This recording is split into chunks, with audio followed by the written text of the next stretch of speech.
What's up mga bossing? Pauwi na naman tayo mga bossing. Walang kapagurang pagtatrabaho sa araw-araw. So, usapan na nga ni buhay na to karon. Adlaw-adlaw biyahe, adlaw-adlaw trabaho. Kanang adlaw-adlaw na lang na routine nato. Pero wa matag maghungyap o sobra-sobra ba. Kanang ginagmay lang ay sapat na para ba sa pang adlaw-adlaw na kinahanglan. Diri sa Cavite ang primero na hanap buhay din sa mga mga Bisaya, Waray, Ipsa.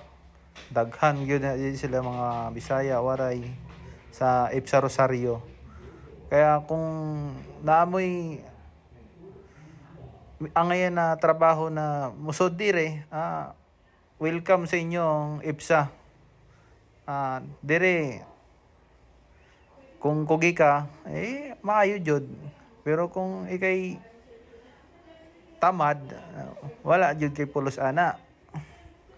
Dire damo magkakapani na malibot-libot nimo, barato man ang boarding house na 1.5, 2.5. Pero depende man na sa lokasyon ba kung asa ka dapit mamuadto. Kay di man tanan pare-parehas ang presyo. Kay kung may boarding house na doon lang sa trabaho nimo, kaya mahal man na siya.